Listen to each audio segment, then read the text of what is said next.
Welcome to Monday Morning Coffee with Inside the Firm. Each week, our hosts will be interviewing local, regional, and national business leaders to give you an inside peek into how they lead their business to success in the ever-competitive business climate. Welcome to another episode of Inside the Firm. This is a Monday morning edition. I am your host, Alex Gore, and I am here with Michael Bohn, who is an AIA Senior Principal and Design Director at Studio 111, where he's dedicated his career to advancing innovative solutions for affordable housing and community revitalization. With over 30 years of experience, Michael has pioneered the firm's modular approach to affordable housing solutions. Michael, welcome inside the firm. Thank you, Alex. It's a pleasure to be here. My first question is, what does Studio 111 mean? Where'd that name come from? I wish I could tell you there was a deep meaning to it, but actually it was our original address. We were originally located in a corporate high-rise, and it just was the address of the building. Gotcha. Okay. Can you talk about, you used to be in a high-rise. Now you're in an old, well, you're in a TI, a tenant improvement space. And what were the benefits of before being in a high-rise and now where you are now? Because I think it speaks to who your firm is. Yeah, we were in a corporate high-rise. Our lease was coming due. The original partners really liked being up there. They had their corner offices. Yeah. But when I started talking to all the different work groups, we realized that a lot of our staff, and particularly our clients, were not enamored with us being there. Some of our value-based clients said, you know, your fees are high because you're in this expensive building. After post 9/11, it took sometimes 15, 20 minutes just for someone to go from the lobby up into our space. So, it became very clear that it wasn't really working for any of our work groups. And so I was assigned to find another place, and we were committed to downtown Long Beach. The central core of the city had been overlooked for decades. And I ran into the landlord at the time, who had this space that was originally built for a Nordstrom Rack, and they were closed for 3 years. And the area just wasn't as lively as it could be. And I said to him, you know, we'd love to move our office down to the ground level and be part of the community. And he said, well, I have a client, it was a Dollar Tree that they were about to bring in. And we said, well, would you consider taking an architecture firm instead? And we talked about our vision, how we could touch the community, how we could really impact all the buildings around us. And he took it hook, line, and sinker and said, you know, we'd love to have you here. And we invested about $2.5 million. That same year, another $19.5 million followed us. And it was a very generic space, and we could show that. And these were buildings that were built in the 80s and not by any famous architect or famous design hand. It was really just a very generic space that we were able to make our own mark on and really connect with the community.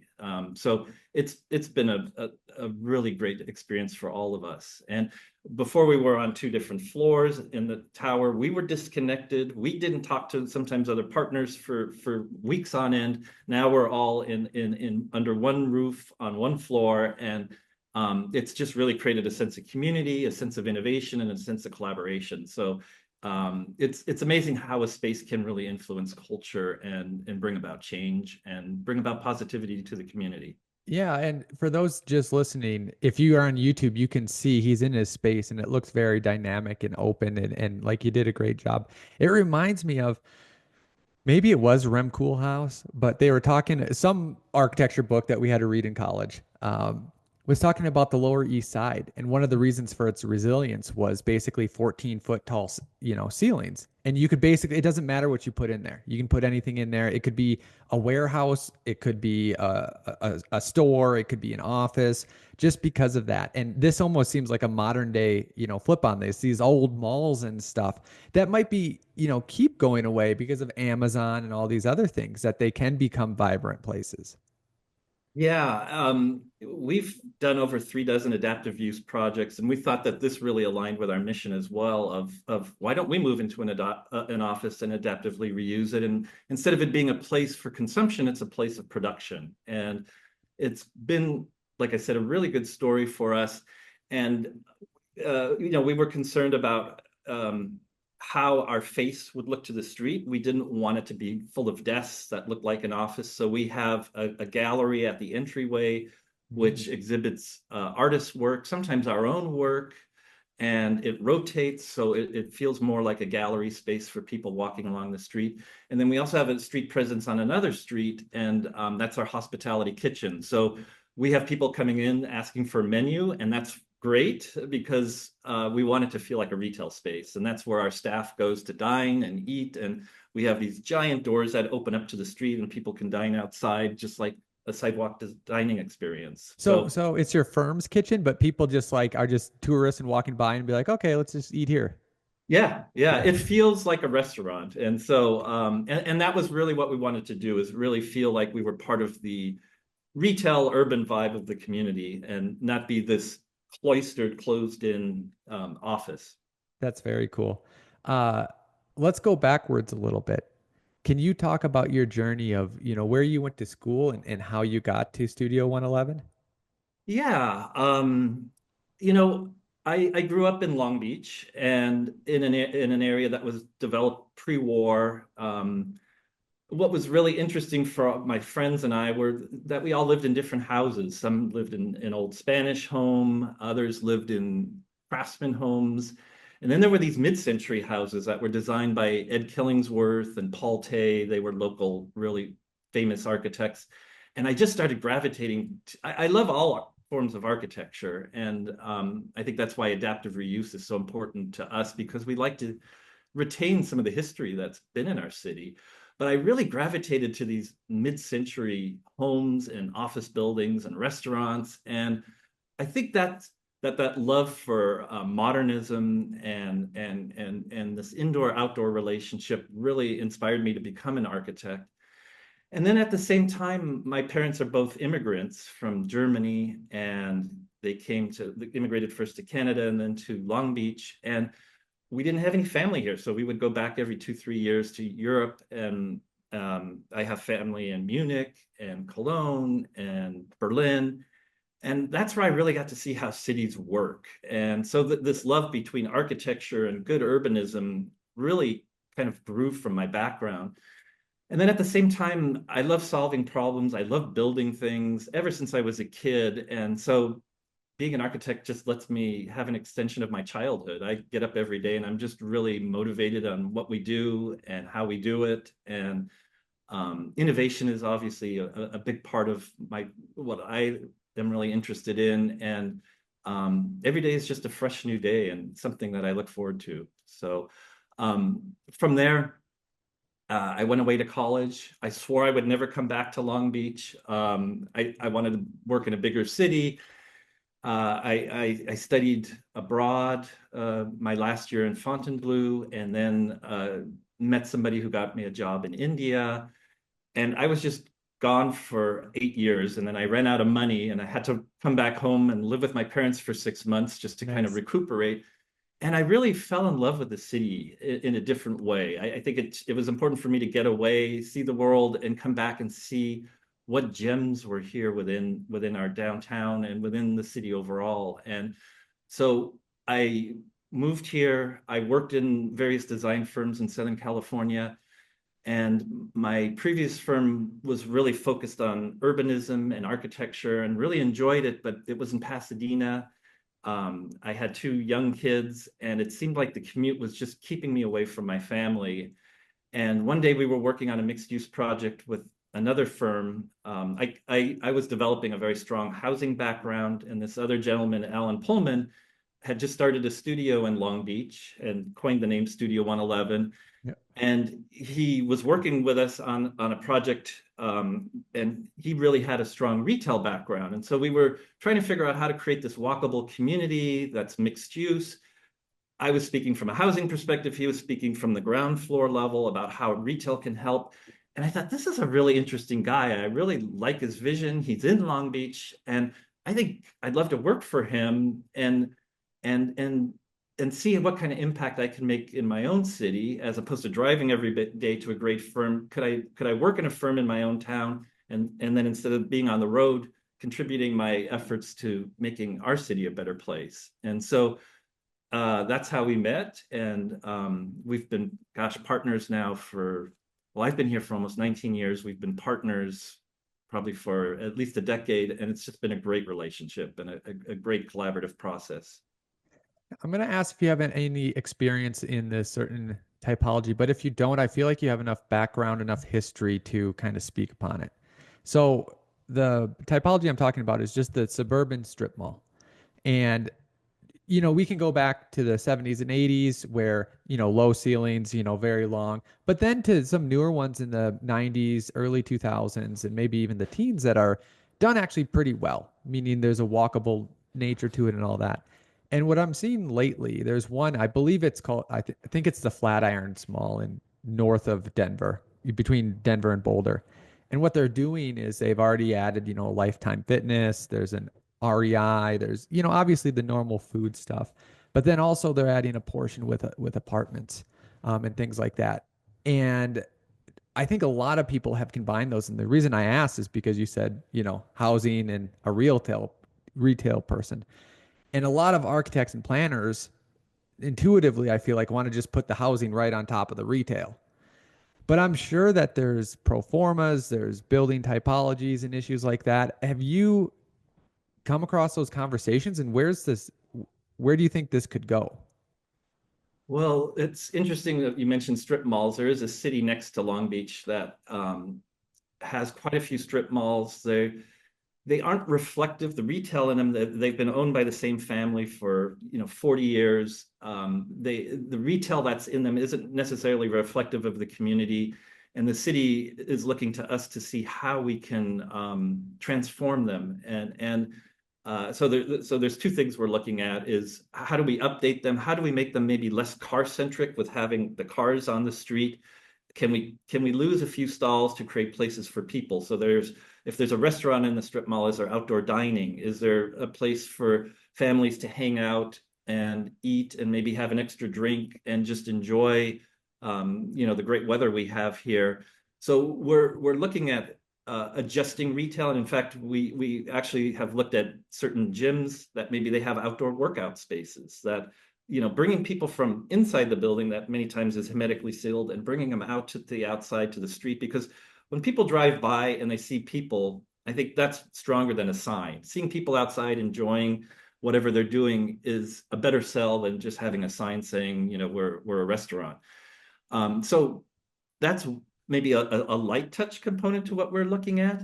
And then to your point about densifying some of these sites, and this idea of vertical mixed use is more expensive and does impact the pro forma. But is there a way to do horizontal mixed use where you have maybe a residential building next to the retail, and those provide more customers that support the retail, and at the same time it just brings another dynamism to the space and helps bring a gentle density to neighborhoods that could use a little more density. I think that's a nuanced point because a lot of people, and even architects and planners, until you get a certain understanding of all the complexities, think that density always equals, more affordability and stuff like that. But with the fire codes and with the structural components that go, and with beefing up those elements, your square footage cost can be more than doing a medium dense area or something like. And honestly, there are situations, and it makes sense in different areas where even single family is the cheapest way to house people. And I know people sometimes push back at that, but it's a reality of ease of construction and what your barriers are and what your city is and all that. Yeah, I don't think housing is one size fits all. And I think the Wall Street Journal a number of years ago summarized it well. In general, the United States only produces either single family homes or multi-unit apartments. And We're a country about choice and democracy, and there are so many other housing typologies that we've kind of forgotten. And I actually speak once a year at USC and just talk about different housing typologies. There's the single family home, there's the ADU, there's the duplex, there's the triplex, the quadplex. There's so many other typologies that we've kind of forgotten about. And I live in a neighborhood that was built in the 20s through the 40s, and the duplexes look like almost like small mansions. They're beautiful places, and yet they have double the density. And living next door to one of those in a single family home is not oppressive or problematic. And so there are these gentle densities that I think we many times overlook and think, well, we can only build a 4-story building or a single family home. And there's many choices in between, and hybrids of choices in between, where you may build row homes with maybe something a little taller next to it that can bring a richer environment and hopefully more affordable housing into communities. And I definitely do think that, I think what you said in my mind is like a smile with some missing teeth. And we're missing some teeth. And Yeah. it's these quadplexes, it's these 3-story, like eightplexes, where things are stacked. They just single family ADUs I see all day. Duplexes I see all day. Townhomes, vertical townhomes we see all day. We don't see a stacked fourplex or an eightplex, and Mhm. things like that. And they're Yeah. not.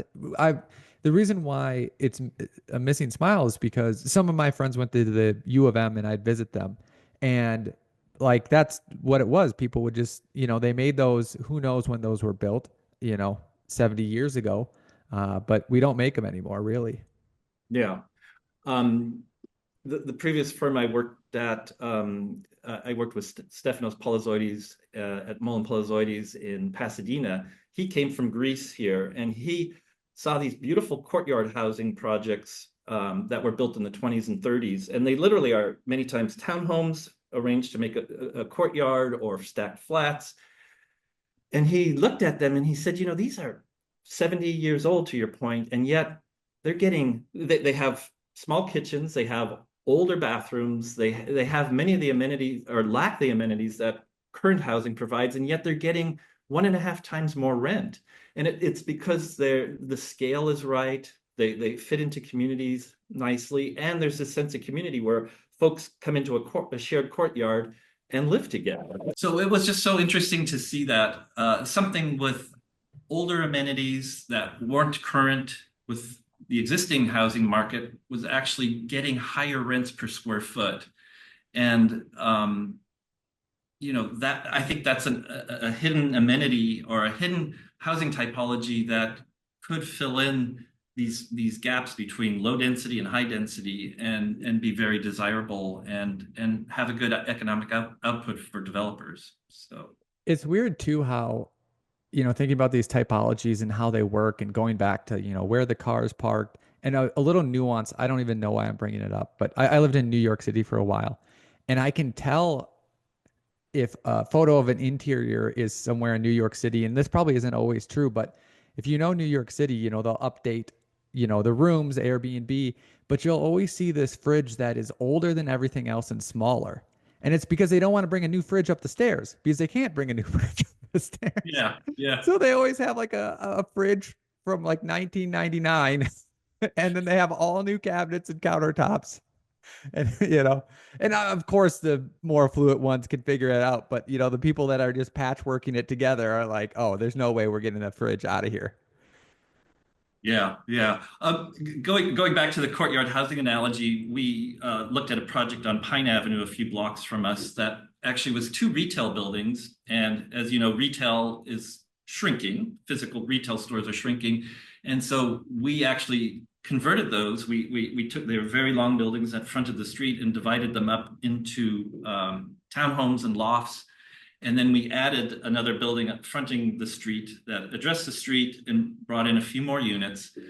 And those leased out like hotcakes. And when I went there to photograph it, everybody had keys to each other's places. And they said, oh, well, why don't you look at this guy's unit and photograph it? Because it's the lighting is really good at this time of day. And it was just great to see the sense of community and to do it, 15 years ago and see that it's still relevant compared to the courtyard housing projects that were done 70 years ago was really refreshing to see that it transcends, one generation of resident. How strongly are you considering, and I think you would have to evaluate if this statement is true or not. Let's just say in 5 years, cars are driving themselves and the younger generation. Because of a lot of these types, and everyone's been to architecture critiques and seen houses, and it's always, what do you do with the garage? And that is everything from a single family to a courtyard to a fourplex to a triplex and stuff like that. And these younger people, don't care. And if the cars are driving themselves, we might have a thing where, okay, there needs to be a storage lot somewhere, and that's going to be ugly and a blight, and maybe that's in the warehouse district somewhere. I'm not saying it's going to be perfect or anything like that, but do you feel this coming? What do you think of it? We do, and I think the smaller single, the two-car garage could easily translate into an ADU or some type of gentle density on sites. But what we're looking at is some of our larger mixed-use projects that have these large garages that we conceal with housing around them. We're designing them to have flat plates and a speed ramp on the side. And in the future, the intent would be to take those flat plates and convert some of them to housing, and then ultimately taking the speed ramp and either reducing it or eliminating it altogether, and taking that framework of construction, keeping it in place, and just infilling it with housing. So we do think about that, and we do have some developers that are very concerned that if they have a 30-year loan, that the relevance of the garage may not be there in 30 years, and they want to have a backup plan for some other type of development. That makes sense. Another thing that I know you're exploring is modular housing.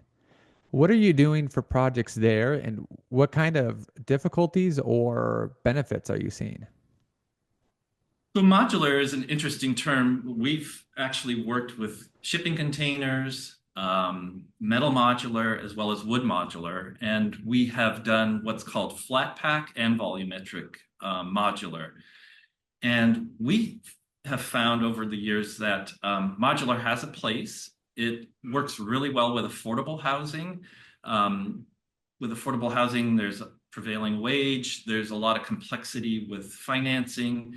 And modular housing, though it can be a little more cost effective per unit in terms of construction, where we're finding a lot of savings is just the approval process. We go through the state of California. We can have a project approved within 15 to 20 working days, and then we can put it in line for the factory floor while the contractor is working on the site work. We can build these things concurrently offsite and then crane them in when the site is ready. And by taking that approach of getting approvals through the state, we probably save 3 months of time versus the local jurisdiction. And then at the same time, the construction process in the field probably shaves off another 4 to 5 months. So we save a lot of time, and time ultimately is money. And so that's where we have found modular to be really beneficial. Some of the problems, and maybe they exist because we've explored it, is a lot of times modular will have, you're increasing the height because it comes with a ceiling and a floor box. And even if it's, 2x6s or 2x8s, well, you're putting another 2x8 on there instead of doing 11 and 7/8 or 14-inch, open web TJIs. And sometimes, jurisdictions are really strict on that height limitation. And maybe we could bring it up to them because it depends. Sometimes they will flex for good reason. And maybe this is a good reason. And so I just want to bring up all these points, and you can knock them down or verify them. That's sometimes an issue. Sometimes with, especially using shipping containers, it doesn't turn out to be as less expensive, because we still got to frame the walls. In Colorado, we have to do the insulation. So insulation on top and some bottom. So you're kind of framing around it, doing all that work anyways. So it is a little bit more expensive. And maybe you say, hey, that's true, or we found a way that it's not true, but the time factor is where you're saving. So can you speak to those? Of course, you are right that there is redundancy with modular in terms of the floors and ceilings, and there are wood modular tends to be the most cost effective, and then metal modular comes in second, and then third would be the container modular. However, if you go wood modular and you have these wood modular has thicker systems, and so you potentially could lose a whole floor of housing because of the height restriction that you mentioned. So then we look at metal modular, and the systems there are thinner. So that many times works. Or why we've used shipping containers is if we're trying to do micro units where we aren't cutting up the containers much. They have the most efficient floor-to-floor redundant system, and really have really a small impact on height. So would we use shipping containers for family housing? No, because the bedrooms aren't the right size. You would be cutting up the material so much that you wouldn't be really benefiting from the container itself. But like our Wattsworks project, which are micro studios for previously unhoused folks, it works well because you're only cutting about a quarter of one wall or half of one wall for each container to create a studio. And the efficiency there makes a lot of sense because you're still using the majority of the material that was used to make up the container originally. So it depends. And that's why I think when an architect or a developer says, well, modular doesn't work. Well, what type of modular is it? Is it containers? Is it wood? Is it metal? And then if volumetric modular doesn't work, we're virtually using on every project what we call flat pack, where the wood framing is done off-site, and then the walls are brought in already pre-framed flat on a pallet, and then framed in, and then the carpenters in the field stack the walls and connect them. And we have found that to be beneficial as well in terms of saving time and some money. And what is really great about flat pack is that the MEP subs really look at the drawings. They have to work out their systems, how they're going to run, much more so than traditional wood framing, where everyone wants to just MacGyver it in the field, and then you get these funny soffits and these weird protrusions that don't make any sense. But when we use the flat pack, about 90% of those coordination issues just go away. So yeah. I would say don't ever say modular is not viable. It just depends what type of modular. So you would say that, let's say cost is the issue. Flat pack or wood built modular is at least comparable to stick built, so it's worth a look at. Absolutely. I mean, we are doing flat pack with a number of large residential developers, and we're talking about units that are more than 200 units, and we are seeing savings and efficiency on all those projects now. Now, when I first did one 20 some years ago, it was with a family-owned company. They weren't able to produce the walls fast enough to install them in the field. So the savings was pretty negligible. And, obviously the risk of committing to one company can be challenging. But over time, these systems have worked themselves out, and it's become much more acceptable to a lot of developers. Yeah, it makes sense.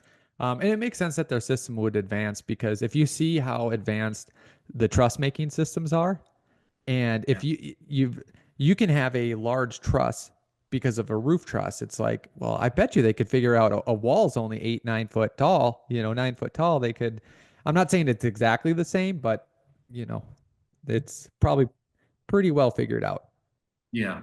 And then building these walls in a secure environment is just, the quality is better. It's safer for the framers. It's just a win-win situation for everybody. Yeah. Architecture spans from the details of how things are built to, redundancies, all the way to big urban design.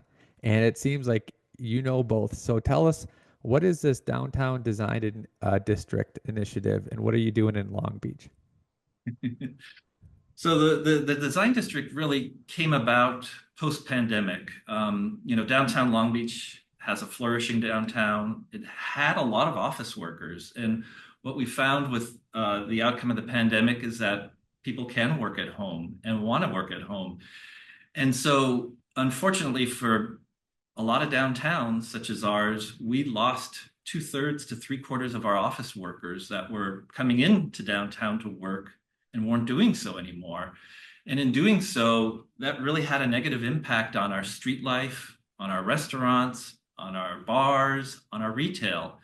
And we just saw a decline in people on the streets. And then, when there aren't as many people on the streets, the perception of safety comes up.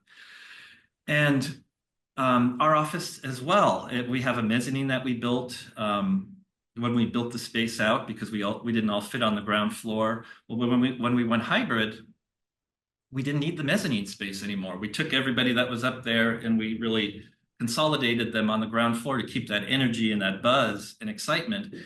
And so we just started saying word of mouth to the creative community, hey, we have some mezzanine space. We'd be happy to lease out our desks. Let us know if anyone's interested. And within 2 months, we had our mezzanine leased out to advertising companies, branding companies, to creative engineering firms, to an ADU designer.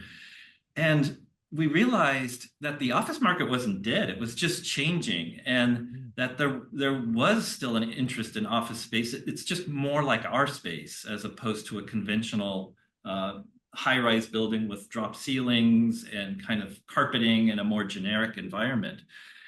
And so we saw this ourselves, and we have, by the way, 46 desks on our mezzanine. And we've had firms that came here. They initially took 12 desks. They kind of outgrew the space and said, we need 100 desks now. We're going to move somewhere else. So we've become, in a way, an incubator for these firms that then can take other spaces in our downtown. And our hunch is that there are a lot of creatives here. So we reached out to Cal State Long Beach, to an economist named Robert Kleinhens. And he said, yeah, there is a concentration of architects and creatives and innovators downtown. And we really should be celebrating that and really be labeling this as a design district, not only to help network the folks that are here, but actually recruit more folks into our downtown. And the firm that came here with the 12 desks and eventually outgrew our mezzanine said it was a great way to attract younger employees, that they wanted to be downtown, they wanted to walk to restaurants, many of them wanted to live in an environment that they could walk to work. So we labeled it the Downtown Design District. We actually have events that we program every 3 months, and we tie in with the LA Design Festival. I do want to be clear, we already have an arts district, and we're not trying to compete with the arts district. And initially, the artists were concerned that we might be stealing their thunder. And our attitude is let's have art and design walks. Let's expand this to not only artists that create these great visions and address important ideas, but then let's bring in innovators and creatives like ourselves that can help maybe solve some of these problems and address them. So we've now been in the making for over a year. It's been a huge success. And in fact, we have on our council, which is now comprised almost of half of members from Cal State Long Beach, which is our local university.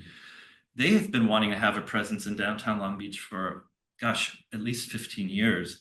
And we convinced our landlord, who has a space up the street, to loan it to Cal State Long Beach. And so actually, this isn't even really formally announced yet. So you'll hear it first on your podcast. Perfect. Here. Breaking news. We love it. 14,000 square feet, and they're calling it the Immersive Research Design Center.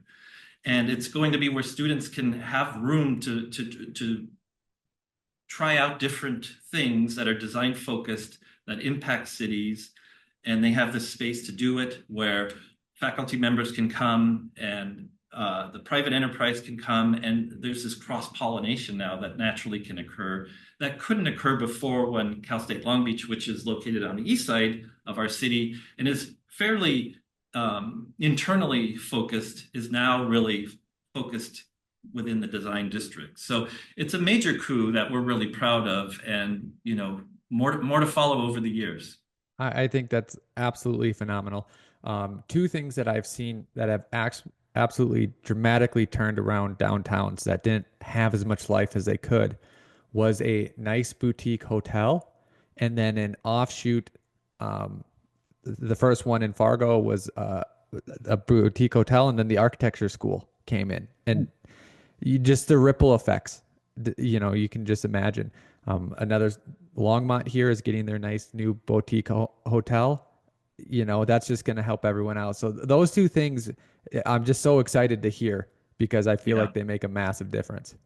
Well, like I said, downtowns tend to have too much retail space, and students and universities, all they want is a raw shell like our space, and they just want a place where people can build and meet and cross pollinate, and so it is a way of bringing a more diverse group of folks, and these spaces maybe aren't the most desirable from a retailing perspective, but it works for students. Students will tolerate other things, and so it's bringing that diversity of life where there's that cross-pollination and bringing student life and faculty members downtown. And so we think it's another way of, again, filling these empty spaces right now with energy and creativity and innovation.